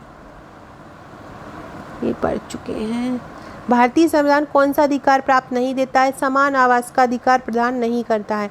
समानता का अधिकार किस में है? अनुच्छेद 14 से 18 में है। भारतीय संविधान में कौन सा भाग नागरिकों को नहीं दिया है? सूचना का अधिकार। निम्नलिखित में से कौन सा एक अधिकार सभी व्यक्तियों को समान है? विधि के समान संरक्षण का अधिकार समान है। इसके बाद कौन सा मूल अधिकार विदेशी नागरिकों को प्राप्त नहीं है? कौन सा नहीं है? अभिव्यक्ति की स्वतंत्रता का अधिकार विदेशी नागरिकों को प्राप्त नहीं है। कौन सा नहीं है? अभिव्यक्ति की स्वतंत्रता का अधिकार। भारतीय संविधान द्वारा गैर नागरिकों को क्या प्राप्त है? संवैधानिक निराकरण का अधिकार। जो मौलिक अधिकार होते हैं उसमें से गैर नागरिकों को कौन प्राप्त है? संवैधानिक निराकरण का अधिकार। संविधान का कौन सा अनुच्छेद कानून के समक्ष समानता देता है? मैंने बताया अनुच्छेद 14 जो है विधि के समक्ष या कानून के समक्ष समानता देता है। अगला क्वेश्चन है, अनुच्छेद 25 में प्रयुक्त हिंदू शब्द किसे सम्मिलित नहीं करता? पारसियों को नहीं करता। याद रखिएगा, ये बहुत इंपॉर्टेंट है। कौन सा शब्द हिंदू को सम्मिलित नहीं करता? पारसियों को सम्मिलित नहीं करता हिंदू शब्द। संविधान का कौन सा अनुच्छेद दोष सिद्धि के संबंध में अभिव्यक्तियों को दोहरे दंड एवं स्व अभिशासन से संरक्षण प्रदान करता है? तो दंड दोष सिद्धि की अगर कोई बात आती है तो वो होता है अनुच्छेद 20। दोष सिद्धि कौन सा अनुच्छेद होता है? अनुच्छेद 20। दोष सिद्धि की जहाँ बात है वहाँ अनुच्छेद 20 हो जाता है, तो इसको ध्यान रखिएगा। अपने विरुद्ध अब किसी को किसी जेल में डाल दिया गया है तो वो उसके खिलाफ अपने लिए गवाही प्रस्तुत कर सकता है, अपने लिए वकील कर सकता है, अपने दोष सिद्धि का अधिकार उस पर रहता है। तो अनुच्छेद 20 के तहत विधि की सम्यक प्रक्रिया के सिद्धांत को शामिल, विधि की सम्यक प्रक्रिया अनुच्छेद 21 में है। विधि की सम्यक प्रक्रिया किस में है? अनुच्छेद 21 में। अनुच्छेद 22 के तहत बंदी बनाए गए व्यक्ति के मौलिक अधिकारों की रक्षा है। किस में है? बंदी बनाए गए मौलिक अधिकारों की रक्षा अनुच्छेद 22 में है। प्रत्यक्ष बंदीकरण अधिनियम के अंतर्गत एक व्यक्ति बिना मुकदमा चलाए कितने दिन बंदी बनाया जा सकता है? 3 माह के लिए बंदी बनाया जा सकता है। जोखिम भरे उद्योगों में बाल श्रम का उपयोग किसके द्वारा निषिद्ध किया है? संविधान द्वारा, संयुक्त राष्ट्र चार्टर द्वारा और 1996 के सर्वोच्च न्यायालय के निर्णय द्वारा। बंधुआ मजदूर उन्मूलन संसद ने कब पारित हुआ? 1976 में पारित हुआ बंधुआ मजदूर उन्मूलन। खालिस्तान के बिना कर्तव्य उसी प्रकार है जैसे मनुष्य बिना परछाई। तो इसके ब्लैंक में आएगा वो आएगा अधिकार। अधिकार के बिना कर्तव्य उसी प्रकार के हैं जैसे मनुष्य बिना परछाई के हैं। अब नीति निर्देशक तत्व पढ़ते हैं। राज्य के नीति निर्देशक सिद्धांतों को संविधान में शामिल किया जाने का क्या उद्देश्य है? ताकि सामाजिक और आर्थिक प्रजातंत्र को स्थापित किया जा सके। क्यों? सामाजिक और आर्थिक प्रजातंत्र को स्थापित किया जा सके। कौन राज्य के नीति निर्देशक सिद्धांतों का उद्देश्य नहीं है? एक धार्मिक राज्य की स्थापना करना। धार्मिक राज्य की स्थापना करना इसका उद्देश्य नहीं है। इसके बाद संविधान का कौन सा भाग कल्याणकारी राज्य बताता है? राज्य का नीति निर्देशक तत्व कल्याणकारी राज्य बताता है। कल्याणकारी राज्य की संकल्पना का समावेश किस में है? राज्य के नीति निर्देशक तत्वों में है। किस में है? नीति निर्देशक तत्वों में है। नीति निर्देशक तत्वों का वर्णन किस भाग में किया गया है? संविधान के भाग 4 में किया गया है। 3 में मौलिक अधिकार और 4 में नीति निर्देशक तत्व। भारत के कल्याणकारी राज्य होने का विचार कहाँ से आया है? नीति निर्देशक तत्वों से आया है। संविधान में सम्मिलित नीति निर्देशक तत्वों की प्रेरणा कहाँ से हुई है? आयरलैंड के संविधान से हुई है। नीति निर्देशक तत्वों को कहाँ से लिया गया है? आयरलैंड से लिया गया है। भारत समान कार्य के लिए समान वेतन किसके उसमें सुनिश्चित किया गया है? राज्य के नीति निर्देशक सिद्धांतों का अंग है समान कार्य के लिए समान वेतन। भारत के संविधान में कौन सा जो है शासन के लिए आधारभूत है? राज्य शासन के लिए आधारभूत है नीति निर्देशक तत्व। और अनुच्छेद 37 द्वारा राज्य के नीति निर्देशक तत्व देश के शासन में आधारभूत है। नीति निर्देशक जो सिद्धांत होते हैं वो वाद योग्य नहीं होते, वे न्यायालय द्वारा प्रवर्तनीय नहीं कराए जा सकते हैं। तो कौन से होते हैं? वाद योग्य नहीं होते। अनुच्छेद 37 के अंतर्गत कहाँ से लिया गया है? आयरलैंड के संविधान से लिया गया है। कौन सा एक मौलिक अधिकार नहीं है? समान कार्य के लिए समान वेतन नीति निर्देशक तत्व है। राज्य की नीति निर्देशक तत्वों में क्या शामिल है? पुरुष और स्त्रियां दोनों समान के लिए समान वेतन हो। पंचायती राज प्रणाली की व्यवस्था किसमें की गई है? नीति निर्देशक सिद्धांत में की गई है अनुच्छेद 40 के तहत। ये चारों अनुच्छेद याद रख लीजिएगा। अनुच्छेद 40 ग्राम पंचायतों के गठन की बात करता है। अनुच्छेद 41 कुछ दिशाओं में काम, शिक्षा और लोक सहायता पाने का अधिकार देता है। अनुच्छेद 44 नागरिकों के लिए समान नागरिक संहिता देता है। अनुच्छेद 48 कृषि और पशुपालन का गठन करता है। भारतीय संविधान के अंतर्गत ग्राम पंचायतों का गठन क्या है? नीति निर्देशक सिद्धांत है। कौन एक राज्य सरकार को ग्राम पंचायतों के गठन करने की अनुमति देता है? अनुच्छेद 40 ग्राम पंचायतों को गठन करने की अनुमति देता है। नीति निर्देशक सिद्धांतों के निम्न से कौन अंतर्राष्ट्रीय शांति और सुरक्षा से संबंधित है? अनुच्छेद 51। अनुच्छेद 51 अंतर्राष्ट्रीय शांति और सुरक्षा से संबंधित है। अनुच्छेद 41 किससे है? काम, शिक्षा, लोक सहायता पाने का अधिकार। अनुच्छेद 43 का किससे संबंधित है? उद्योगों के प्रबंध में कर्मगारों के भाग लेने का अधिकार। और अनुच्छेद 48 का पर्यावरण संरक्षण से संबंधित है। किस अनुच्छेद के द्वारा उद्योगों के प्रबंधन में कामगारों की भागीदारी का किया गया है? अनुच्छेद 43A में कामगारों की भागीदारी का प्रबंध किया है। विदेश नीति किससे संबंधित है? अनुच्छेद 51 से है विदेश नीति संबंधित। अंतर्राष्ट्रीय शांति और सुरक्षा किसमें कहा गया है? नीति निर्देशक तत्व में शामिल किया गया है। कौन राज्य का एक नीति निर्देशक तत्व नहीं है?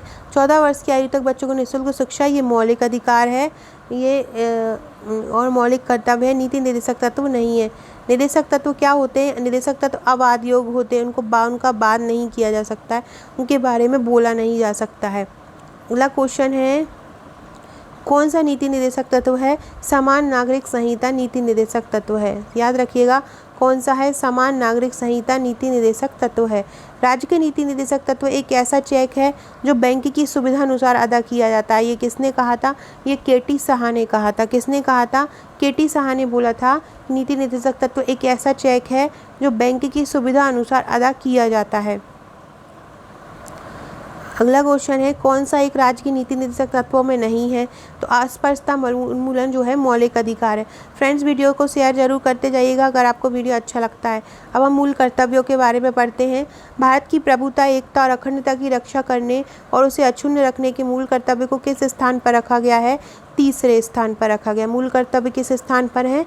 तीसरे स्थान पर है। किस अनुच्छेद में 42वें संविधान संशोधन विधेयक द्वारा मूल कर्तव्यों को जोड़ा गया? अनुच्छेद 51A में जोड़ा गया। मूल कर्तव्यों को, वर्तमान में मूल कर्तव्यों की संख्या कितनी है? 11 है। किसकी संस्तुति पर भारतीय संविधान में मूल कर्तव्य शामिल किया? स्वर्ण सिंह समिति की संस्तुति पर शामिल किया गया। नागरिकों के मूल कर्तव्यों का वर्णन किस भाग में है? भाग 4 का में है। 42वें संविधान संशोधन द्वारा नागरिकों में 10 मूल कर्तव्य जोड़े गए थे, वर्तमान में 11 हैं। किस भाग में मौलिक कर्तव्य हैं? भाग 4A में मौलिक कर्तव्य है। मूल कर्तव्यों को सम्मिलित करने के लिए संस्तुति की थी स्वर्ण सिंह कमेटी ने।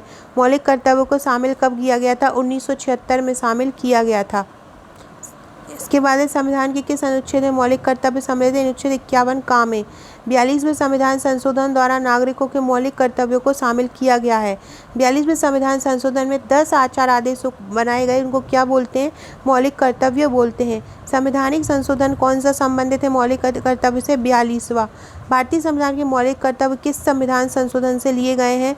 तो मौलिक कर्तव्य किससे लिए गए हैं? ये लिए गए हैं आपके 44वें संविधान संशोधन से लिए गए हैं। याद रखिएगा, मौलिक कर्तव्य किससे लिए गए हैं? मौलिक कर्तव्य लिए गए हैं 42वें संविधान संशोधन में। मौलिक कर्तव्य कहाँ पे लिए गए हैं? 42वें संविधान संशोधन में लिए गए हैं। इसके बाद है, मौलिक कर्तव्यों में कौन सा कथन सही नहीं है? तो इसको परमादेश द्वारा प्रभावी बनाया जा सकता है, ये सही नहीं है। परमादेश द्वारा इसको प्रभावी नहीं बनाया जा सकता। मौलिक कर्तव्यों की स्थापना 42वें संविधान संशोधन द्वारा कब की गई थी? 1976 में की गई थी। 42वें संविधान संशोधन से भारतीय संविधान में कौन सा नया अध्याय जोड़ा? मौलिक कर्तव्य जोड़ा था।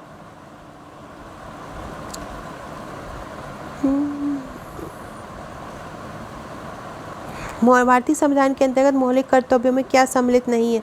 तो ग्राम पंचायतों का गठन करना ये नीति निर्देशक तत्व है, ये शामिल नहीं है।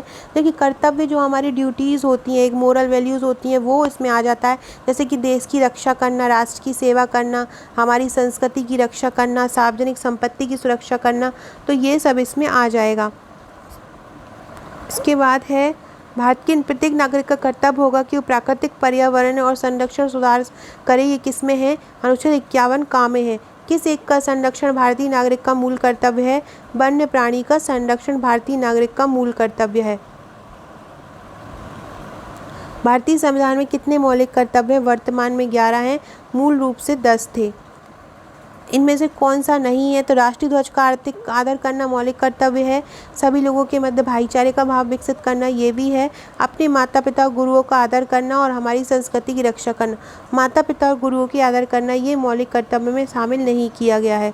भारतीय संविधान के अंतर्गत कौन सा मूल कर्तव्य नहीं है? मतदान करना, वैज्ञानिक प्रवृत्ति विकसित करना, सार्वजनिक संपत्ति की सुरक्षा करना। मतदान करना नहीं है मौलिक कर्तव्य।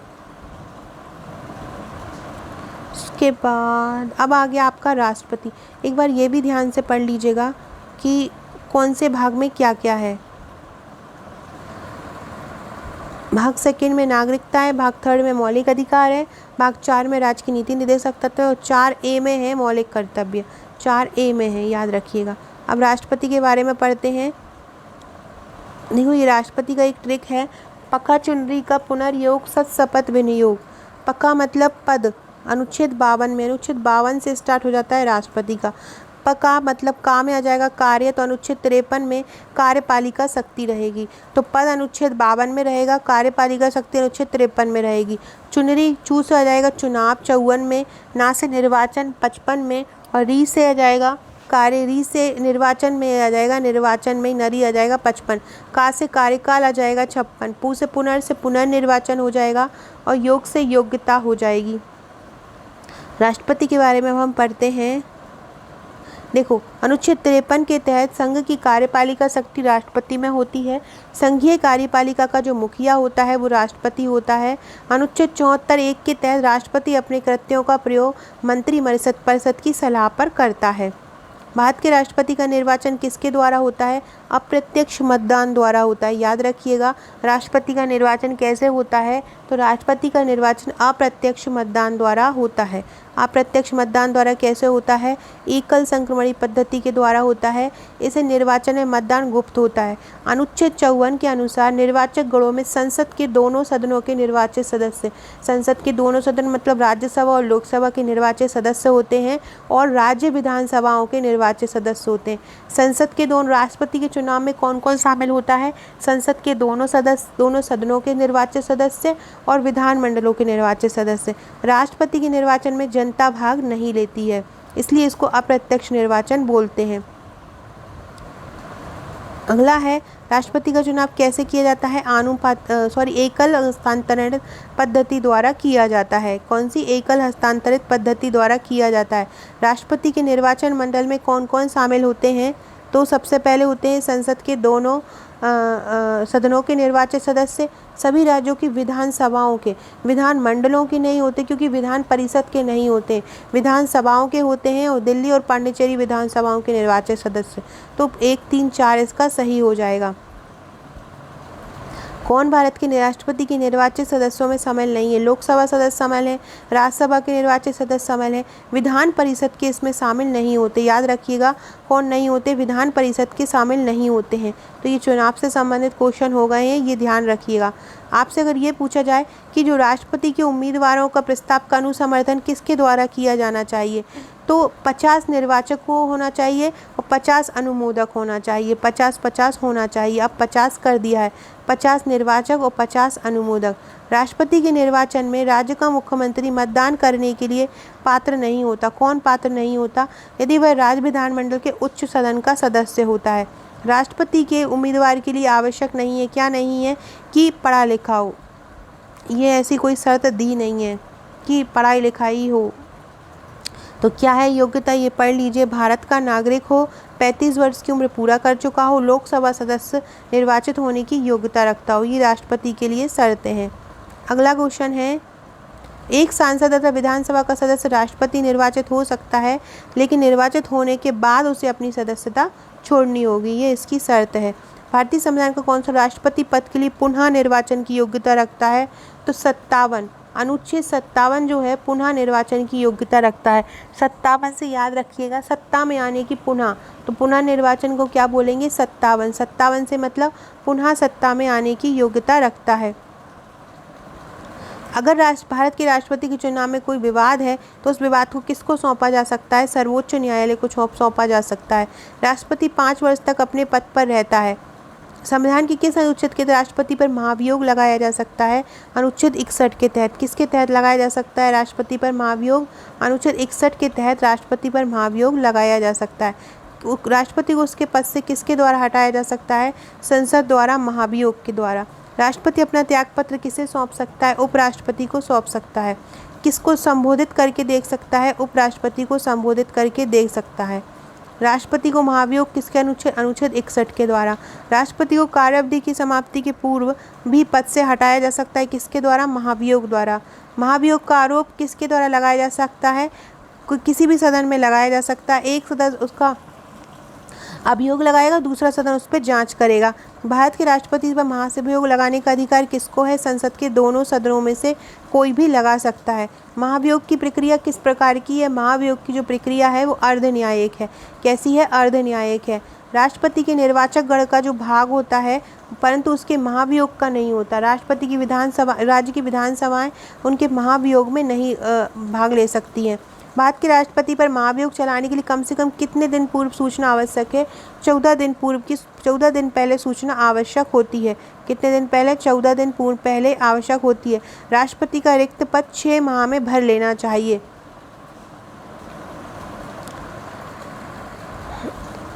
यदि राष्ट्रपति उपराष्ट्रपति का पद खाली हो तो भारत का राष्ट्रपति के पद पर कौन रह सकता है?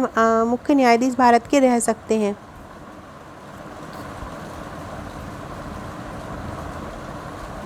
अगला क्वेश्चन है, भारत का कार्यपालिका अध्यक्ष कौन होता है? भारत का कार्यपालिका अध्यक्ष अनुच्छेद 53(a) के अनुसार राष्ट्रपति होता है कार्यपालिका अध्यक्ष। संघ की कार्यपालिका शक्ति किस में होती है?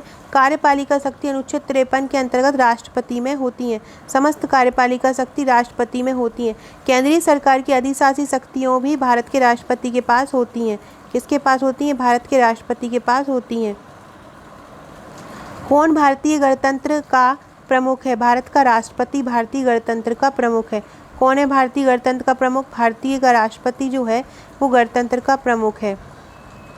किसके संशोधन के द्वारा राष्ट्रपति का कोई भी मामला मंत्रिपरिषद द्वारा पुनर्विचार किए जाने के लिए वापस भेजने का अधिकार दिया गया है?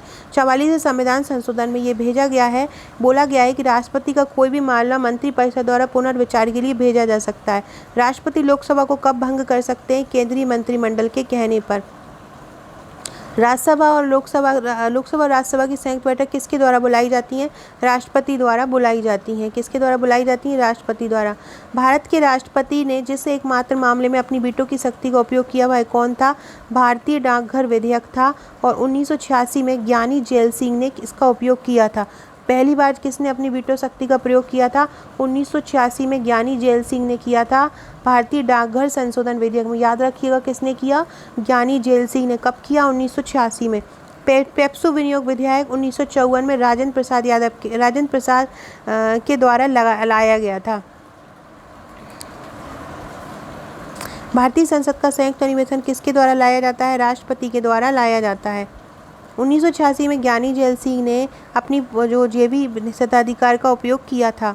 किस अनुच्छेद में राष्ट्रपति संसद के दोनों सदनों द्वारा पारित किसी बिल पर अपनी स्वीकृति रोक सकते हैं? तो स्वीकृति रोक सकते हैं अनुच्छेद 111 के तहत। राष्ट्रपति अनुच्छेद 11 के तहत अपनी स्वीकृति रोक सकते हैं। जब कोई विधेयक संसद के दोनों सदनों द्वारा पारित किया जाता है तो उस विधेयक पर अनुमति रोकने का अधिकार किसको होता है? राष्ट्रपति को होता है। किसको होता है? राष्ट्रपति को होता है।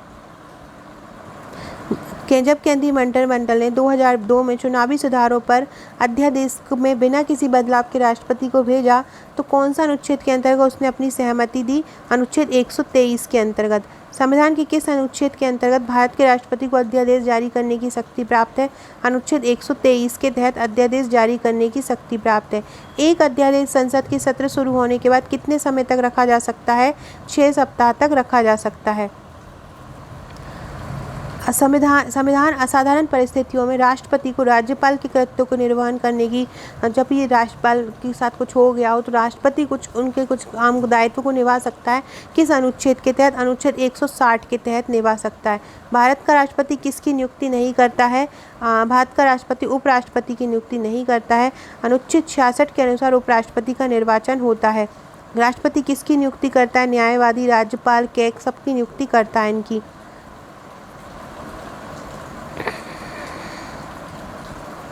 भारतीय संविधान का कौन सा अनुच्छेद राष्ट्रपति को उच्चतम न्यायालय से परामर्श करने की शक्ति देता है? अनुच्छेद 143 देता है। कौन सा देता है? अनुच्छेद 143 देता है। राष्ट्रपति की जो क्षमा की शक्ति है वो किस प्रकार की शक्ति है? वो एक न्यायिक शक्ति है। कैसी है? न्यायिक शक्ति। भारत के राष्ट्रपति को यह अधिकार नहीं है कि वह सर्वोच्च न्यायालय के न्यायाधीशों को हटाए। कौन सा अधिकार नहीं है? कि वह सर्वोच्च न्यायालय के न्यायाधीशों को हटाए। वित्तीय बिल को पुनर्विचार के लिए लौटाना ये राष्ट्रपति की शक्ति में नहीं आता है। संसद के लिए राष्ट्रपति का अभिभाषण कौन तैयार करता है? केंद्रीय मंत्रिमंडल तैयार करता है। कौन करता है? केंद्रीय मंत्रिमंडल संसद जो राष्ट्रपति के लिए है भाषण तैयार करता है। स्वतंत्र भारत के प्रथम राष्ट्रपति कहाँ के थे? बिहार से थे। राष्ट्रपति राजेंद्र प्रसाद थे, वो कहाँ के थे? बिहार के। भारत के चौथे राष्ट्रपति कौन थे? बीबी गिरी चौथी राष्ट्रपति थे। उनके कार्यकाल के अनुसार उनका क्रम डॉक्टर राजेंद्र प्रसाद जो थे वो 3 बार बने थे, फिर डॉक्टर राधाकृष्णन आए थे एवं डॉक्टर जाकिर हुसैन के बाद छठा। अगर कालक्रम के अनुसार देखें, कार्यकाल क्रम के अनुसार, लेकिन व्यक्ति के हिसाब से देखें तो इनका चौथा था। 2 अवधि के लिए भारत के कौन राष्ट्रपति रहे? डॉक्टर राजेंद्र प्रसाद। 1950 से 52 और 52 से 57। सर्वसम्मति से निर्वाचित भारत के राष्ट्रपति कौन थे? एन संजीव रेड्डी। इनके में कोई भी एक विरोध में पक्ष नहीं गया था, तो सब सर्वसम्मति से कौन बने थे? संजीव रेड्डी बने थे। कौन राष्ट्रपति होने से पूर्व भारत के उपराष्ट्रपति पे नहीं रहे? नीलम संजीव रेड्डी जो सर्वसम्मति से बने थे वो कभी उपराष्ट्रपति नहीं रहे थे।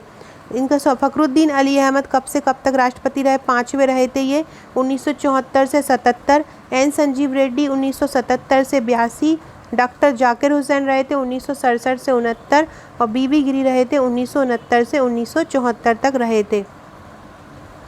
भारतीय राष्ट्रपति के सर्वसम्मति से कौन चुना है अभी तक? नीलम संजीव रेड्डी चुने हैं। कौन चुने हैं? नीलम संजीव रेड्डी चुने गए हैं। कौन दार्शनिक राजा और दार्शनिक शासक के रूप में जाना गया? इतने सब राष्ट्रपति हुए हैं, उसमें से डॉक्टर राधाकृष्णन जो हैं उनको दार्शनिक राजा और दार्शनिक शासक के रूप में जाना गया। ट्रेड यूनियन आंदोलन से कौन जुड़ा रहा? बीबी गिरी।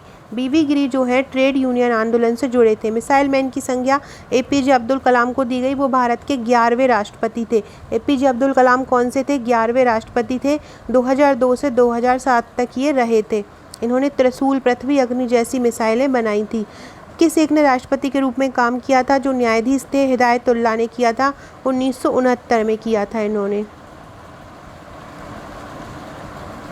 कौन असंगत है?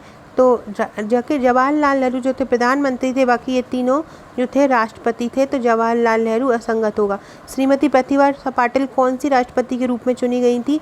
12वीं। अब्दुल कलाम के बाद प्रतिभा पाटिल आई थी। अब्दुल कलाम 11वें नंबर के थे और ये 12वें नंबर की थी। एक विधेयक जो संसद में प्रस्तुत किया जाता है कौन सी क्रिया के बाद अधिनियम बन जाता है?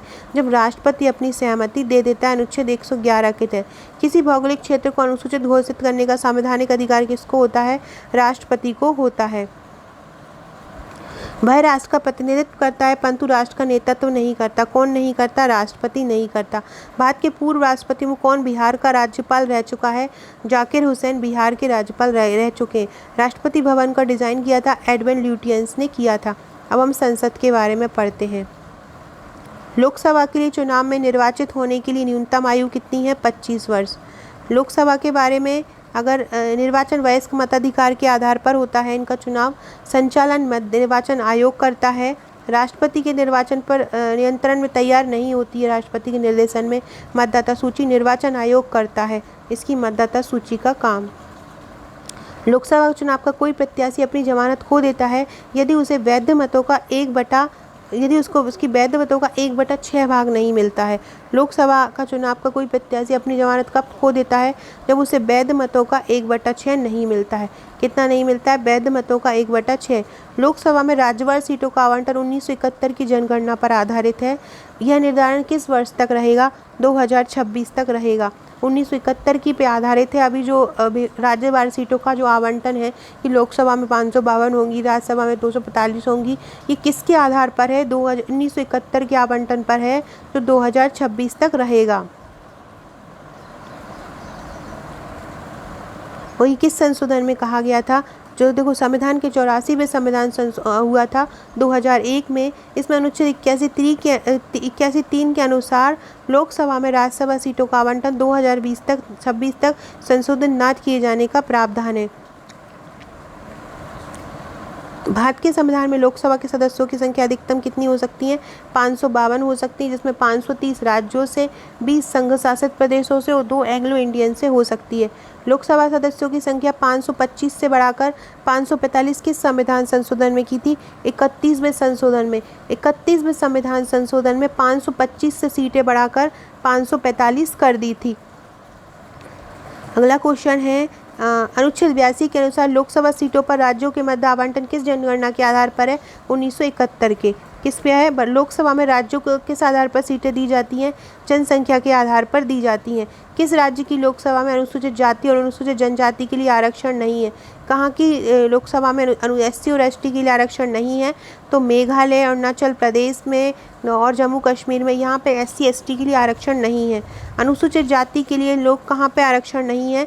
तमिलनाडु, कर्नाटक, केरल, तमिलनाडु, इन सभी में SC के लिए आरक्षण नहीं है। यदि किसी राज्य के लिए लोकसभा के स्थानों की आवंटित सीटें संख्या 12 हो तो उस राज्य के लिए SC हेतु आरक्षित संख्या क्या होगी?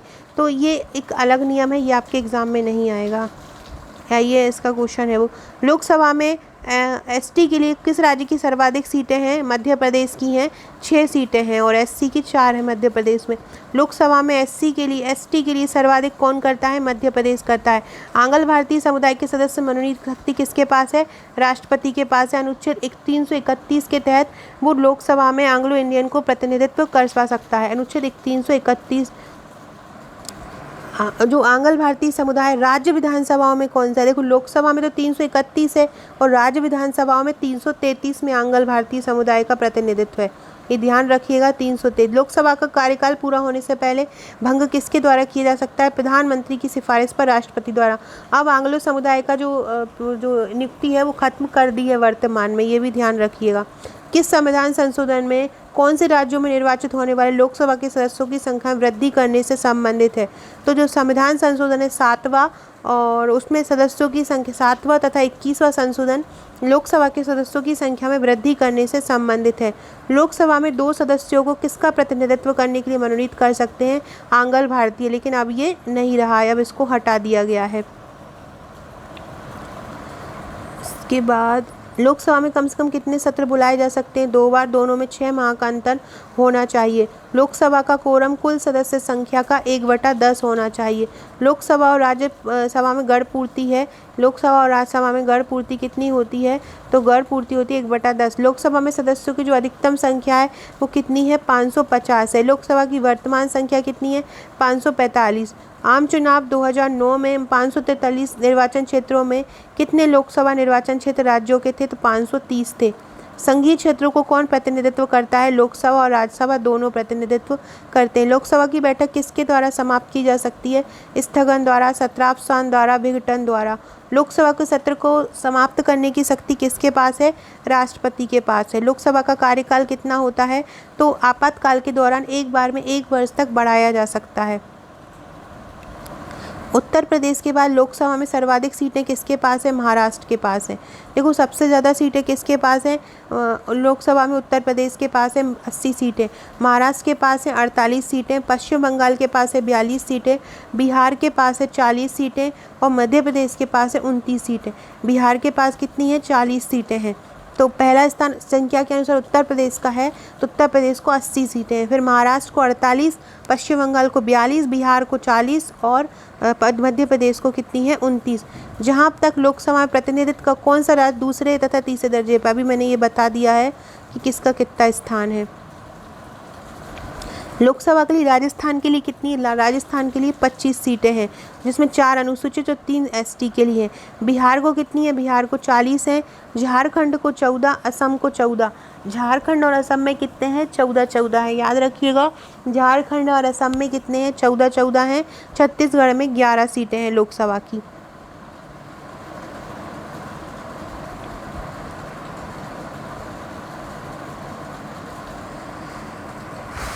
किस युग में लोकसभा की समान सीटें हैं? देखो, पंजाब में 13 हैं और असम में 14 हैं। याद रखिएगा, पंजाब में कितनी है? पंजाब में 13 है। पंजाब में 13 है, असम में 14 है। गुजरात में 26 है और राजस्थान में 25 है। गुजरात में कितनी है? 26 है और राजस्थान में कितनी है? 25 है। आंध्र प्रदेश में 25 है और तमिलनाडु में कितनी, पश्चिम बंगाल में कितनी है? 42 है। तो देखो, आंध्र प्रदेश में 25, तमिलनाडु में 39, तमिलनाडु में कितनी है? 39। याद रखिएगा, तमिलनाडु में 39 है, आंध्र प्रदेश में 25 है, महाराष्ट्र में 48 है, छत्तीसगढ़ में 11 है और पश्चिम बंगाल में 42 है। उत्तर प्रदेश में 80 है, तमिलनाडु में 39 है और बिहार में 40 है। तमिलनाडु में 39 है। किस राज्य में लोकसभा के 2 सदस्य निर्वाचित किए जा सकते हैं? कहाँ पे किए जा सकते हैं? त्रिपुरा में किए जा सकते हैं 2, मिजोरम में 1 है, नागालैंड में 1 है और सिक्किम में 1 है। त्रिपुरा में 2 हैं। किस राज्य संघ शासित क्षेत्रों में किसकी लोकसभा में केवल 1 सीट है? तो चंडीगढ़, सिक्किम और मिजोरम। चंडीगढ़, सिक्किम और मिजोरम में लोकसभा की केवल 1 सीट है। याद रखिएगा, चंडीगढ़, सिक्किम और मिजोरम में केवल 1 सीटें हैं। ये आपकी नई लोकसभा कब भंग हुई थी? 1991 में हुई थी। लोकसभा के प्रथम आम चुनाव 1952 में हुए थे।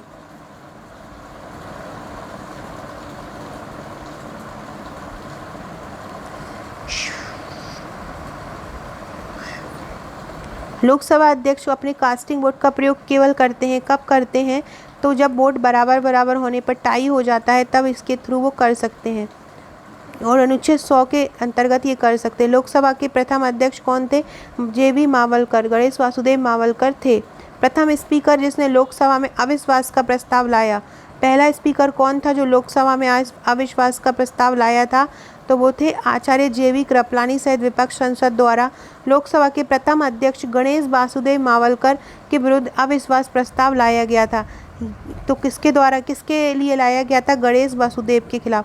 लोकसभा की प्रथम महिला अध्यक्ष कौन है? मीरा कुमार थी 2009 में। प्रथम जनजातीय लोकसभा अध्यक्ष कौन थे? PA संगमा। प्रथम जनजातीय लोकसभा अध्यक्ष कौन थे? PA संगमा प्रथम जनजातीय लोकसभा अध्यक्ष थे। लोकसभा का सचिवालय लोकसभा के अध्यक्ष के द्वारा नियंत्रित होता है। लोकसभा सचिवालय प्रत्यक्ष रूप से लोकसभा अध्यक्ष की देखरेख में रहता है। अब हम राज्यसभा के बारे में पढ़ते हैं। राज्यसभा में 250 सदस्य होते हैं। 12 सदस्य भारत के राष्ट्रपति द्वारा चुने जाते हैं। राज्यसभा के सदस्य किसके द्वारा चुने जाते हैं? राज्यसभा सदस्य राज्य की विधानसभाओं द्वारा चुने जाते हैं। 80-4 के अनुसार राज्य की विधानसभाओं के निर्वाचित सदस्यों के आनुपातिक प्रतिनिधित्व द्वारा चुने जाते हैं। राज्यसभा के सदस्य का कार्यकाल 6 वर्ष होता है। 6 वर्ष के लिए चुने जाते हैं। राज्यसभा को स्थायी सदन कहते हैं क्योंकि इसे विघटित नहीं किया जा सकता। संविधान के अनुसार राज्यसभा का कार्यकाल समाप्त होने का विषय नहीं। राज्यसभा का कार्यकाल समाप्त नहीं होता। राज्यसभा को भंग करने का अधिकार किसको है? राज्यसभा को भंग ही नहीं किया जा सकता, तो अधिकार कहाँ से होगा? राष्ट्रपति द्वारा राज्यसभा में कितने व्यक्ति मनोनीत किए जाते हैं? 12 मनोनीत किए जाते हैं। राज्यसभा किसके द्वारा भंग की जा सकती है? राज्यसभा किसी के द्वारा भी भंग नहीं की जा सकती है। राष्ट्रपति मनोनीत कर सकता है राज्यसभा में 12 सदस्यों को। प्रथम अभिनेत्री जो राज्यसभा के लिए चुनी गई नरगिस दत्त हैं। राज्यसभा के संदर्भ में कौन सा कथन सही है? इसमें 23 सदस्य प्रति 2 वर्ष में अवकाश प्राप्त करते हैं। कौन सा राज्यसभा की एकांतिक शक्ति के अंतर्गत आता है? नई अखिल भारतीय सेवाओं का सृजन आता है। अनुच्छेद 249 के अंतर्गत संसद राज्य सूची के विषय में कानून बना सकती है। यदि सरकार राज्यसभा में पराजित हो जाए तो क्या होता है? तो प्रधानमंत्री अपनाते हैं। ये कुछ नहीं होता है, ऐसा कुछ प्रॉब्लम नहीं होती है। राज्यों में से किस राज्य में सभा में समान प्रतिनिधित्व है? तो देखो, आंध्र प्रदेश और तमिलनाडु को राज्यसभा में समान प्रतिनिधित्व था, लेकिन जब तेलंगाना बन गया है तो राज्यसभा की 11 सीटें और तेलंगाना में 7 सीटें हो गई हैं। तो आंध्र प्रदेश में 11 हो गई हैं और तेलंगाना में 7 हो गई हैं, जबकि तमिलनाडु में 18 सीटें हैं। तमिलनाडु में कितनी हैं? 18। महाराष्ट्र में कितनी हैं? महाराष्ट्र में 19 हैं। गुजरात में 11 हैं और राजस्थान में 10 राज्यसभा सीटें हैं। राजस्थान में 10 हैं, गुजरात में 11 हैं। तो अब क्या हो गया है? आंध्र प्रदेश में भी 11 हो चुकी हैं और गुजरात में भी 11 हो चुकी हैं। तेलंगाना में 7 हैं, महाराष्ट्र में 19 हैं और तमिलनाडु में 18 हैं। तमिलनाडु में कितनी हैं? 18। पहले तमिलनाडु और आंध्र प्रदेश में समान थी। और राजस्थान में 10 सीटें हैं। राजस्थान में कितनी हैं? 10। देखो, आंध्र प्रदेश में सीटें, राज्यसभा की सीटें पहले थी 18, अब कितनी हो गई हैं? 11 हो गई हैं। महाराष्ट्र में 19 सीटें हैं, कर्नाटक में 12 सीटें हैं और पश्चिम बंगाल में 16 हैं।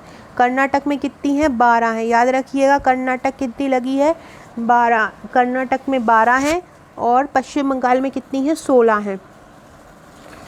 राज्यसभा का अध्यक्ष किसके द्वारा होता है? उप राष्ट्रपति पदेन अध्यक्ष होता है राज्यसभा का। कौन होता है? उपराष्ट्रपति होता है।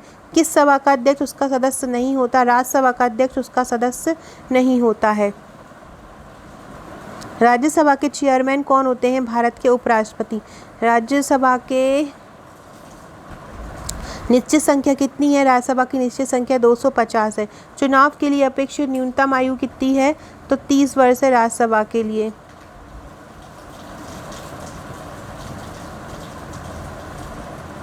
एक वर्ष में कम से कम कितनी बार संसद की बैठक होना आवश्यक है? तो कम से कम 2 बार संसद की बैठक होना चाहिए। उनके बीच 6 माह का अंतराल उनके बीच होना चाहिए। संविधान के किस अनुच्छेद के अंतर्गत धन विधेयक को परिभाषित किया गया है? तो ये अनुच्छेद पढ़ लीजिए। अनुच्छेद 109 धन विधेयक के संबंध में बताता है। अनुच्छेद 110 धन विधेयक की परिभाषा देता है और अनुच्छेद 111 विधेयकों पर अनुमति देता है। कौन सा? अनुच्छेद 111। व्यय का अनुमान किस रूप में भारतीय संसद के समक्ष रखा जाता है? अनुदान के रूप में रखा जाता है। भारत सरकार द्वारा वित्त विधेयक सदन में कहाँ पेश किया जाता है? लोकसभा में पेश किया जाता है।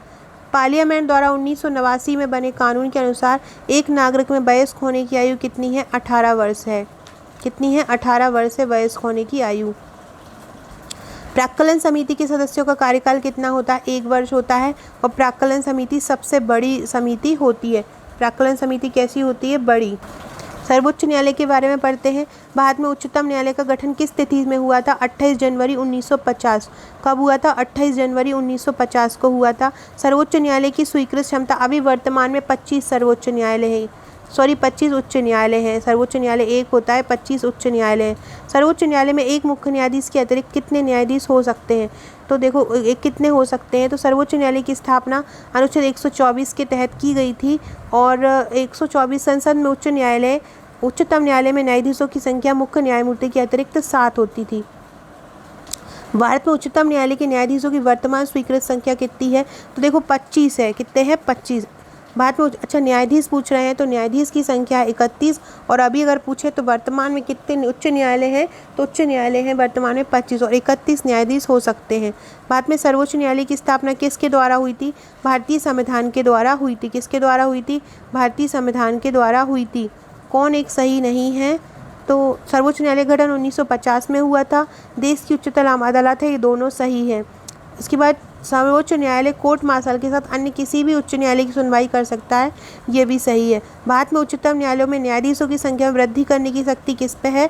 संसद के पास है। सर्वोच्च न्यायालय का न्यायाधीश अपना पद त्याग सकता है पत्र लिखकर। किसको? राष्ट्रपति को पद लिखकर त्याग सकता है। राष्ट्रपति को लिखकर अपना पद त्याग सकता है। सर्वोच्च न्यायालय सेवानिवृत्ति आयु कितनी है? 65 वर्ष है और उच्च न्यायालय की 62 है। सर्वोच्च न्यायालय के न्यायाधीश खालिस्तान के बाद भारत के राष्ट्रपति द्वारा हटाए जा सकते हैं, महाभियोग द्वारा हटाए जा सकते हैं। उच्च न्यायालय के न्यायाधीश किस द्वारा हटाए जा सकते हैं? राष्ट्रपति द्वारा संसद की सिफारिश पर हटाए जा सकते हैं। वेतन कौन निर्धारित करता है? संसद निर्धारित करती है इनकी। सेवानिवृत्त होने के बाद सर्वोच्च न्यायालय के न्यायाधीश कहाँ वकालत कर सकते हैं? तो सेवानिवृत्त होने के बाद ये किसी भी न्यायालय में नहीं जा सकते। सर्वोच्च न्यायालय के कार्यवाहक मुख्य न्यायाधीश की नियुक्ति कौन करता है? राष्ट्रपति करता है। कार्यवाहक मुख्य न्यायाधीश की नियुक्ति कौन करता है? राष्ट्रपति करता है। सर्वोच्च न्यायालय के तदर्थ न्यायाधीशों की नियुक्ति कौन करता है? न्यायालय के किसी सत्र के लिए न्यायाधीशों का कोरम जो होता है वो करता है। इसके बाद ये वाला पढ़िए कि संविधान का कौन सा अनुच्छेद उच्चतम न्यायालय को उसके द्वारा किए गए निर्णय अथवा पुनरावलोकन की शक्ति देता है? तो अनुच्छेद 137 जो है, सर्वोच्च न्यायालय अगर कोई निर्णय ले लेता है तो उसके समक्ष उसको पुनरावलोकन की शक्ति देता है। कौन सा न्यायालय देता है? अनुच्छेद 137 देता है। इसके बाद ये वाला देखिए, संविधान के किस अनुच्छेद के अंतर्गत न्यायालय द्वारा संसद की कार्यवाहियों की जांच करना प्रतिबंधित किया है? अनुच्छेद 122 के अंतर्गत प्रतिबंधित किया है। न्यायिक पुनरावलोकन का जो अधिकार है वो विधि का शासन है। और भारत और यूएसए, हमने जो न्यायिक पुनरावलोकन लिया है वो यूएसए से लिया है। संविधान का संरक्षक कौन है? सर्वोच्च न्यायालय है। संविधान की व्याख्या करने का अंतिम अधिकार किस पे है? सर्वोच्च न्यायालय को है। परामर्श देने का अधिकार, भारतीय संविधान का संरक्षक कौन है? सर्वोच्च न्यायालय है।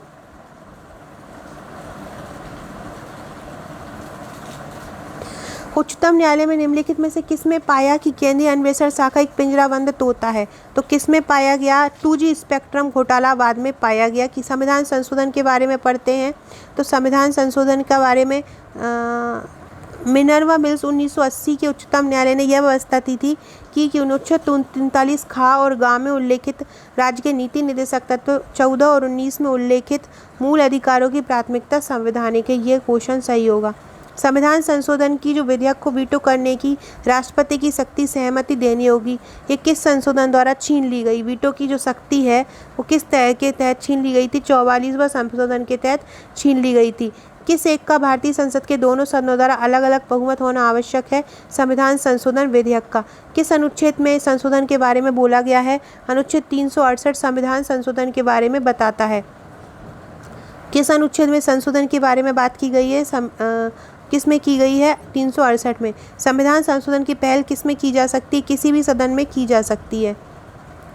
संशोधन के लिए विधेयक कहाँ लाया जा सकता है? या लोकसभा में या राज्यसभा में, किसी भी सदन में लाया जा सकता है।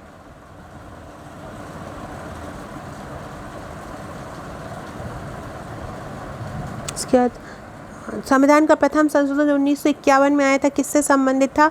कुल राज्यों में कृषि और कृषि भूमि संबंधी सुधारों से संबंधित था। नवी अनुसूची कब बनाई गई, परिवर्धित हुई, मतलब बढ़ाई गई? प्रथम संविधान संशोधन में। जो 93 संविधान संशोधन था वो किससे संबंधित था? तो 6 से 14 वर्ष के बच्चों को निःशुल्क शिक्षा के लिए संबंधित था। संविधान के किस संशोधन में पिछड़ा वर्ग को शिक्षण संस्थाओं में प्रवेश हेतु 27% का आरक्षण दिया? तो 93 में दिया गया। 93 संशोधन अधिनियम में 2005 में दिया गया। इसके बाद ये पढ़ लीजिए, 69वां संविधान संशोधन दिल्ली को राष्ट्रीय राजधानी का दर्जा देता है। 75वां राज्य स्तरीय किराया अधिकरणों की स्थापना करता है। 80वां संशोधन 10वें वित्त आयोग की सिफारिशों की स्वीकारता है। 83वां संविधान संशोधन अरुणाचल प्रदेश में पंचायतों में अनुसूचित जातियों हेतु कोई आरक्षण नहीं है, यह बताता है। इसके बाद मंत्रिपरिषद के आकार को जो किस अनुच्छेद के तहत किस संशोधन में बढ़ाया, सीमित किया? 91 संविधान संशोधन 2004। राष्ट्रीय न्यायिक नियुक्ति आयोग किस संविधान संशोधन में बनाए? 99वां संविधान संशोधन। रिक्तियों को बैकलॉग को भरने के लिए कहाँ पे दिया गया? 81वें संविधान संशोधन 2000 में। और अनुच्छेद 19(1) गा के अंतर्गत सहकारी समिति कब बनाई गई? किस संशोधन में बनाई गई? 97वें संविधान संशोधन 2012 में बनाया गया। दिल्ली को दिल्ली राजधानी 69वें संविधान संशोधन में बनाया गया। 52वां संशोधन दल बदल पर प्रतिबंध लगाता है। कौन सा 52वां संविधान संशोधन? 10वीं अनुसूची से संबंधित है 52वां जो संविधान संशोधन है। 79वां संविधान संशोधन किससे संबंधित है? 79वां 1999 में आया, 87वां 2003 में आया, 10 साल बाद। लोकसभा और राज्य विधानसभाओं में SC तथा ST के आरक्षण से संबंधित है 79वां। मतदाताओं की उम्र 21 से घटाकर 18 किस संविधान संशोधन में की? 61वें संविधान संशोधन में की। किस में की? 61वें संविधान संशोधन में। SC और ST के लिए लोकसभा राज्य विधानसभा में सीटों के आरक्षण का प्रावधान किस संविधान संशोधन में है? 79वें संविधान संशोधन में है। केशवानंद भारती केस का महत्व क्यों है? कि उच्चतम न्यायालय में संविधान की मूल विशेषताओं को प्रतिपादित किया गया है। किस संविधान अधिनियम को लघु संविधान कहा गया है? तो 42वां जो संविधान संशोधन था उसको लघु संविधान कहा गया है। गोलकनाथ पंजाब राज्य पहली बार संसद की संविधान शक्ति को सीमित पहली बार संविधान संशोधन शक्ति को किसने सीमित किया? गोलकनाथ बनाम पंजाब राज्य। सो फ्रेंड्स, ये थे हमारे आज के क्वेश्चन, बहुत इंपॉर्टेंट क्वेश्चन थे। आपके जो मैसेज है मैंने पढ़ लिए हैं, तो शाम को मैं आपको कोई भी एक ऐसी टिप्स देती हूँ जिससे आपका पेपर अच्छा जाए। Okay friends, thank you.